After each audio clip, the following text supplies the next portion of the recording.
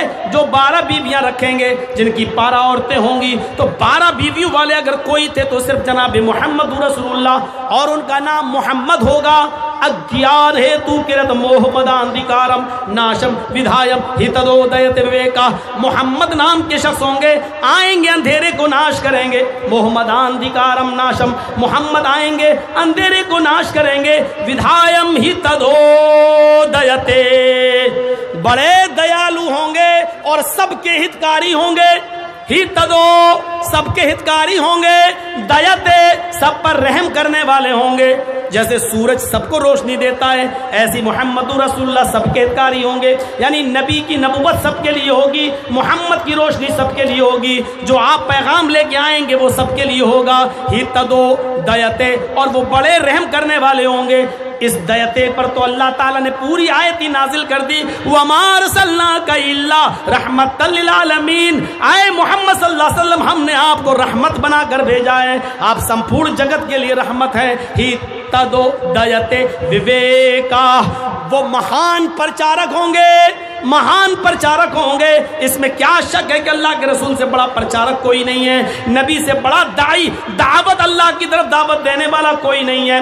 وید میں کہا گیا وویکا، بہت مہان پرچارک ہوں گے، مہان پرچار کرنے والے ہوں گے۔ تو مہان پرچارک اللہ تعالیٰ نے خود نبی کو کہا وَدَاعِيًا إِلَى اللَّهِ بِإِذْنِهِ وَسِرَاجًا مُنِيرًا، ہم نے آپ کو اللہ کی طرف دعوت دینے والا، دعوت الی اللہ، اللہ کی طرف دعوت دینے والا اور اللہ کی طرف بلانے والا بنا کر بھیجا ہے۔ تو آپ دیکھ لیجئے ان ویدوں کے منتر میں توحید ہے، محمد رسول اللہ کی رسالت ہے، اور یہ بھی کہا گیا ہے کہ وہ پر کو پہا بھیابیتم کرتبیا، سب سے زیادہ وہ قیامت کے دن سے لوگوں کو ڈرائیں گے، پرلے کے دن سے ڈرائیں گے، ڈے آف ججمنٹ سے ڈرائیں گے، قیامت کے دن سے ڈرائیں گے۔ اس میں کیا شک ہے؟ آپ لوگوں کو قیامت کے دن سے ڈرایا کرتے تھے، لوگوں قیامت کے آنے سے پہلے کچھ تیاری کر لو۔ ایک بار آپ نے عبداللہ ابن عمر کا کاندھا پکڑ کے فرمایا کن فی الدنیا کانک غریب و عابر سبیل، اے عبداللہ دنیا میں اس طرح رہو جیسے کوئی اجنبی یا مسافر۔ اذا اصبحت فلا تنتظر المساء، جب صبح ہو جائے تو شام کا انتظار نہ کیا کرو، اور جب شام ہو جائے تو صبح کا انتظار نہ کیا کرو۔ اے عبداللہ جب صبح ہو جائے تو شام کا انتظار نہ کیا کرو، پتہ نہیں شام تک تم مردوں میں لکھے جاؤ یا زندوں میں، اور جب شام ہو جایا کرے تو صبح کا انتظار مت کیا کرو، اس لیے کہ پتہ نہیں صبح تم مردوں میں لکھے جاؤ یا زندوں میں۔ تو آپ قیامت کے دن سے لوگوں کو ڈرا رہے ہیں۔ آپ کی بیٹی فاطمہ ایک غلام کے لیے آئیں، آپ نے فرمایا بیٹی میں تمہیں غلام سے بہتر چیز نہ دے دوں؟ کا فرمایا کیا؟ فرمایا بیٹی جب بستر پہ جایا کرو تو 33 بار سبحان اللہ، 33 بار الحمدللہ اور 34 بار اللہ اکبر پڑھ لیا کرو، یہ تمہارے لیے غلام سے زیادہ بہتر ہوگا۔ آپ آخرت سے جوڑتے تھے، ہمیشہ لوگوں کو آخرت سے جوڑا، قیامت کے دن سے لوگوں کو جوڑا، قیامت کا ڈر لوگوں کے دلوں میں پیدا کیا، اور اللہ تبارک و تعالیٰ کے پاس حاضر ہونے سے